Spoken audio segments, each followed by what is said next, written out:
नमस्कार बंधुगण, जय श्रीकृष्ण। आज आम एमती एक दिव्य ज्ञान विषय जानापी जाऊँ जहाँ केवल आमर चिंताधारा को नुहे समग्र जीवन दिग को बदलाई दे पारे। श्रीमद् भगवद गीता आमको शिखाए मनुष्यर सबुठारु बड़ शक्ति ताहार ज्ञान, विवेक और ईश्वर प्रति अटूट विश्वास। आमे प्रायतः जीवन रे समस्या आसिले भांगी पड़ू। आमको लगे सब द्वार बंद हो जाइछि। जेमिति जना पड़े आमर दुनिया रे केही नांती, आमे असहाय। भगवान श्रीकृष्ण कहती अंधकार केते बड़ हेउना काहींकी, गोटिए दीपर आलोक ताकू दूर करि पारिबो। सेही दीप हेउची सठिक ज्ञान। धन, पद, ख्याति एवं सफलता जीवन को सुंदर करि पारे, किंतु शांति दे पारे नहीं। प्रकृत शांति सेतेबेले मिले जेतेबेले आमे निजकु जानू, निजर कर्तव्य को बुझू एवं भगवान को उपरे विश्वास रखू।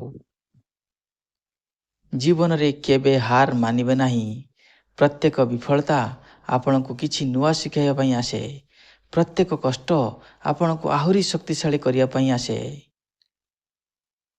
जेमिति लुहा अग्नि रे परीक्षित होई अधिक उज्जवल हुए, सही परी जीवनर संघर्ष आमको अधिक परिपक्व करे। भय को नुहे विश्वास को बाछंतु, क्रोध को नुहे करुणा को बाछंतु, अहंकार को नुहे विनम्रता को बाछंतु। एही परी छोट छोट निष्पत्ति आपणक भविष्यत को गढ़ी थाए। मन रखंतु, भगवान केबे मध्य आमको एकाकी छाड़ी दियंती नहीं। जेतेबेले आमे सत्य, धर्म ओ निष्काम पथरे आगे चालू, सेतेबेले तांकर कृपा आम सह सबुबेले रहे। आज ठारू गोटिए संकल्प नियंतु, प्रतिदिन किछि समय भल चिंता पाई देबे, किछि समय भगवान को स्मरण करिवे एवं प्रत्येक काम को निष्ठार सहित करिवे। देखिबे धीरे धीरे आपणक जीवन रे सकारात्मक परिवर्तन आसीबो। सफलता केवल लक्ष्य रे पहुंचीबार नाम नुहे। सफलता हेउछि भल मनीष हेबा, अन्य मानकु सहाय्य करिबा एवं निज जीवन को ईश्वरक आदर्श अनुसार गढ़िबा। आसंतु आमे समस्ते श्रीकृष्ण को ही अमूल्य शिक्षा को जीवन रे पालन करिबा, ज्ञान को आपणाइबा, भक्ति को हृदय रे स्थान देबा एवं सत्य रे पथरे दृढ़तार सहित आगको जीवा। मने रखंतु, ज्ञान आपण को दिग देखाए, भक्ति आपण को शक्ति दिए एवं सत्कर्म आपण को जीवन को महान बनाए। एही सप्तम अध्याय प्रथम श्लोक रे भगवान कहउछंती, हे अर्जुन, मन को मोठारे लगाई भक्ति कर, ताहाले तुमे संपूर्ण भावे मते जानी पारिबो। श्रोता बंधु, जीवनर सफलता पाई जेपरी एकाग्रता दरकार, सेहीपरि आध्यात्मिक सफलता पाई मध्य ईश्वरଙ୍କ उपरे एकाग्र मन दरकार। पुणी भगवान कहिले, अर्जुन, मु तुमको एमिति ज्ञान देवी जहाँ जानिले आउ किछि जानिबार बाकी रहिबो नाही। प्रिय बंधुगण, सत्य ज्ञान केवल पुस्तकरू मिले नहीं। अनुभव और ईश्वरଙ୍କ कृपा मनुष्य को पूर्ण ज्ञान देइथाए। पुणी भगवान कहउचंती, हजार लोकंक मध्यरु खूब कम लोक सिद्धि पाई चेष्टा करती एवं सेमानक मध्यरु खूब कम लोक मते प्रकृत रे जानती। पृथ्वी, जल, अग्नि, वायु, आकाश, मन, बुद्धि और अहंकार मोहर अष्ट प्रकृति अटे। एही ठारू उच्च मोहर चेतन शक्ति अच्छी, जहाँ समस्त जीवरे विराज करुछि। प्रिय श्रोतागण, ये समग्र ब्रह्मांड ईश्वरंकर सृष्टि। प्रकृति को सम्मान करिबा माने सृष्टिकर्ता को सम्मान करिबा। मनुष्यर शरीर नुहे, आत्मा ही तार प्रकृत परिचय। ପୁଣି ଭଗବାନ ଏଠାରେ କହୁଛନ୍ତି ସମସ୍ତ ସୃଷ୍ଟି ମୋ ଠାରୁ ଉତ୍ପନ୍ନ। ପାଣିର ସ୍ୱାଦ, ସୂର୍ଯ୍ୟ ଚନ୍ଦ୍ରର ଆଲୋକ, ବେଦର ଓଙ୍କାର, ପୃଥିବୀର ସୁଗନ୍ଧ, ଅଗ୍ନିର ତେଜ ସବୁକିଛି ମୁଁ ଅଟେ। ବନ୍ଧୁଗଣ, ଈଶ୍ୱରଙ୍କୁ ଖୋଜିବା ପାଇଁ ଦୂରକୁ ଯିବା ଦରକାର ନାହିଁ। ପ୍ରକୃତିର ପ୍ରତ୍ୟେକ ସୌନ୍ଦର୍ଯ୍ୟରେ ତାଙ୍କୁ ଅନୁଭବ କରିହେବ। ଭଗବାନ ହେଉଛନ୍ତି ଧର୍ମ ସମତ ବଳ। ରଜ, ସତ୍ଵ, ତମଗୁଣ ଏହି ତିନି ଗୁଣ ତାଙ୍କଠାରୁ ପ୍ରକାଶିତ। ଶକ୍ତିର ସଠିକ୍ ବ୍ୟବହାର ହିଁ ମହାନତାର ପରିଚୟ ଅଟେ। ଏହି ତିନି ଗୁଣର ମାୟା ଶକ୍ତିରେ ସମସ୍ତ ଜୀବ ମୋହିତ। ଯେଉଁମାନେ ଭଗବାନଙ୍କ ଶରଣ ନିଅନ୍ତି ସେମାନେ ମାୟାକୁ ଅତିକ୍ରମ କରିପାରନ୍ତି। ଭୟ, ଲୋଭ ଓ ମୋହରୁ ମୁକ୍ତି ପାଇବାର ସର୍ବଶ୍ରେଷ୍ଠ ଉପାୟ ହେଉଛି ଈଶ୍ୱରଙ୍କ ଉପରେ ଭରସା କରିବା। ଦୁଷ୍କର୍ମୀ, ଅହଙ୍କାରୀ ଓ ଅଜ୍ଞାନୀ ଲୋକ କେବେ ଭଗବାନଙ୍କ ଶରଣରେ ଆସନ୍ତି ନାହିଁ। ଅହଙ୍କାର ମଣିଷକୁ ସତ୍ୟ ପଥରୁ ଦୂରେଇ ଦିଏ। ବିନମ୍ରତା ହିଁ ଜ୍ଞାନର ଦ୍ୱାର ଖୋଲିଦିଏ। 4 ପ୍ରକାର ଲୋକ ଭଗବାନଙ୍କୁ ଭଜନ କରନ୍ତି। ସେମାନେ ହେଲେ ଦୁଃଖୀ, ଜିଜ୍ଞାସୁ, ଧନଲୋଭୀ ଓ ଜ୍ଞାନୀ। ସେମାନଙ୍କ ମଧ୍ୟରେ ଜ୍ଞାନୀ ସର୍ବଶ୍ରେଷ୍ଠ ଅଟେ। ନିଜର ସ୍ୱାର୍ଥ ପାଇଁ ନୁହେଁ, ପ୍ରେମ ଓ ସମର୍ପଣରେ କରାଯାଇଥିବା ଭକ୍ତି ସର୍ବୋଚ୍ଚତମ ଅଟେ। ବହୁନାମ୍ ଜନ୍ମ ନାମନ୍ତେ ଜ୍ଞାନମ୍ ବାନ୍ମା ପ୍ରପଦ୍ୟତେ।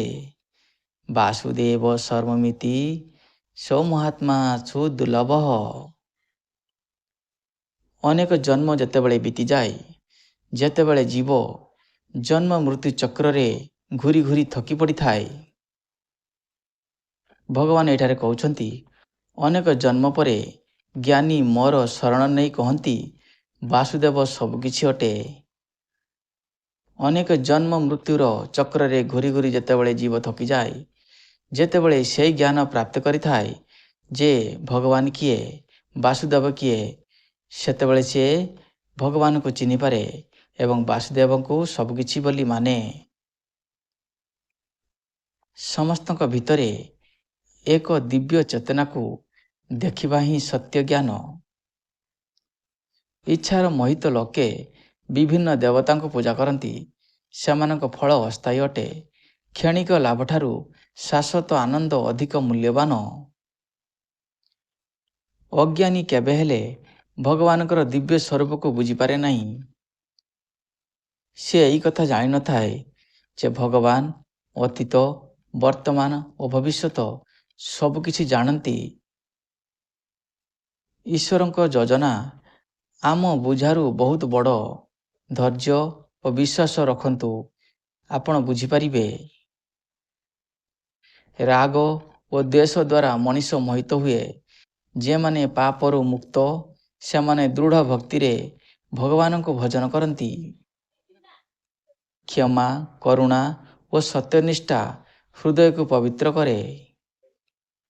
ଯେଉଁମାନେ ଜନ୍ମ ମୃତ୍ୟୁରୁ ମୁକ୍ତି ଚାହାନ୍ତି ଏବଂ ଭଗବାନଙ୍କୁ ଜାଣିବା ପାଇଁ ଚେଷ୍ଟା କରନ୍ତି, ସେମାନେ ପରମ ସତ୍ୟକୁ ଅନୁଭବ କରନ୍ତି। ଜୀବନର ପ୍ରକୃତ ଲକ୍ଷ୍ୟ କେବଳ ଧନ, ପଦ କିମ୍ବା ଖ୍ୟାତି ନୁହେଁ। ଆତ୍ମଜ୍ଞାନ ଓ ଭଗବାନଙ୍କ ସହିତ ସମ୍ପର୍କ ସ୍ଥାପନ କରିବା। ପ୍ରିୟ ବନ୍ଧୁଗଣ, ଶ୍ରୀମଦ୍ ଭଗବଦ୍ ଗୀତାର 7ମ ଅଧ୍ୟାୟ ଆମକୁ ଶିଖାଏ ଯେ ଜ୍ଞାନ କେବଳ ସୂଚନା ନୁହେଁ ବରଂ ଜୀବନରେ ଈଶ୍ୱରଙ୍କୁ ଅନୁଭବ କରିବାର ଶକ୍ତି। ପ୍ରକୃତିର ପ୍ରତ୍ୟେକ କଣାରେ ପରମାତ୍ମାଙ୍କ ଉପସ୍ଥିତି ଅନୁଭବ କରନ୍ତୁ। ଅହଙ୍କାରକୁ ତ୍ୟାଗ କରନ୍ତୁ, ଭକ୍ତିକୁ ଆଲିଙ୍ଗନ କରନ୍ତୁ ଏବଂ ସତ୍ୟ, କରୁଣା ଓ ନିଷ୍କାମ କର୍ମର ପଥରେ ଚାଲନ୍ତୁ। ଯେତେବେଳେ ଆମେ ଈଶ୍ୱରଙ୍କୁ କେବଳ ମନ୍ଦିରରେ ନୁହେଁ ବରଂ ପ୍ରତ୍ୟେକ ଜୀବ ଓ ପ୍ରତ୍ୟେକ ପରିସ୍ଥିତିରେ ଦେଖିବାକୁ ଶିଖିବା, ସେତେବେଳେ ଆମର ଜୀବନ ଶାନ୍ତି, ସନ୍ତୋଷ ଓ ଦିବ୍ୟ ଆନନ୍ଦରେ ପରିପୂର୍ଣ୍ଣ ହେବ। ପ୍ରିୟ ଶ୍ରୋତାବନ୍ଧୁ, ଏହି ଅଧ୍ୟାୟର ଆପଣଙ୍କୁ 5ଟି ମୁଖ୍ୟ ଶିକ୍ଷା କହିବି। ଆପଣମାନେ ତାକୁ ଲେଖି ରଖନ୍ତୁ ଏବଂ ନିଜର ଦୈନନ୍ଦିନ ଜୀବନରେ ପ୍ରୟୋଗ କରନ୍ତୁ। ପ୍ରଥମ ଶିକ୍ଷା ହେଲା ଈଶ୍ୱରଙ୍କୁ ଜାଣିବା ପାଇଁ ଭକ୍ତି ଓ ଏକାଗ୍ରତା ଆବଶ୍ୟକ ଅଟେ। ସେକେଣ୍ଡଟି ହେଲା ପ୍ରକୃତିର ପ୍ରତ୍ୟେକ ଅଂଶରେ ଦିବ୍ୟ ଶକ୍ତିର ବିରାଜମାନ। ଥାର୍ଡ଼ ନମ୍ବରଟି ହେଲା ମାୟାକୁ ଅତିକ୍ରମ କରିବାର ପଥ ହେଉଛି ଭଗବାନଙ୍କ ଶରଣାଗତି। ଚତୁର୍ଥଟି ହେଲା ଜ୍ଞାନ ସହିତ ଭକ୍ତି ଯୋଗ ହେଲେ ଜୀବନ ପୂର୍ଣ୍ଣ ହୁଏ। ପଞ୍ଚମଟି ହେଲା ଆତ୍ମଜ୍ଞାନ ଓ ପରମାତ୍ମାଙ୍କ ସହ ସମ୍ପର୍କ ହିଁ ମାନବ ଜୀବନର ସର୍ବୋଚ୍ଚ ଲକ୍ଷ୍ୟ। ସବୁ ଶିକ୍ଷା ପରେ ବି ଏହି ଅଧ୍ୟାୟ ଆମକୁ ଶିଖାଏ ମଣିଷର ଜ୍ଞାନ ବହୁତ ଆବଶ୍ୟକ ଅଟେ। ଜ୍ଞାନ ଥିଲେ ମଣିଷ ସବୁ କାମ କରିବା ପାଇଁ ସକ୍ଷମ ହୁଏ। ତେଣୁ ଗୋଟିଏ ମଣିଷ ଜ୍ଞାନ ନେବା ଦରକାର ଅଟେ। ଜଣେ ଜ୍ଞାନୀ ମଣିଷ ସବୁଆଡ଼େ ଜିତିପାରେ, ସମସ୍ତଙ୍କ ପାଖରୁ ନିଜକୁ ଜିତେଇ ପାରେ। ଯାହାର ଜ୍ଞାନ ନାହିଁ ତାହାର ସମସ୍ତଙ୍କ ସାମ୍ନାରେ ମୂଲ୍ୟ ତୁଚ୍ଛ ହୋଇଯାଏ। ଧନ ମାନ ଅପେକ୍ଷା ଜ୍ଞାନ ଜୀବନରେ ଅଧିକ ଆବଶ୍ୟକ ଅଟେ।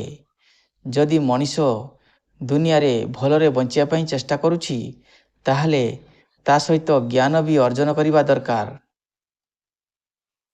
ଶ୍ରୋତାବନ୍ଧୁ, ସପ୍ତମ ଅଧ୍ୟାୟର ଏହି ଶିକ୍ଷା ଆପଣଙ୍କ ଜୀବନରେ କିଛି ପରିବର୍ତ୍ତନ ଆଣୁ, ଏହି ମୋର କାମନା। ଏହି ଅଧ୍ୟାୟରେ କୁହାଯାଇଥିବା ପ୍ରତ୍ୟେକ କଥା ଆପଣଙ୍କ ଜୀବନକୁ ବଦଳାଇ ଦେଇପାରେ। ବୁଝି ନ ପାରିଲେ ବାରମ୍ବାର ଦେଖନ୍ତୁ, କିନ୍ତୁ ବୁଝିବା ପାଇଁ ଚେଷ୍ଟା କରନ୍ତୁ। ହରେ କୃଷ୍ଣ। ଗୋବିନ୍ଦ ମାଧବ ଆପଣଙ୍କର ମଙ୍ଗଳ କରନ୍ତୁ।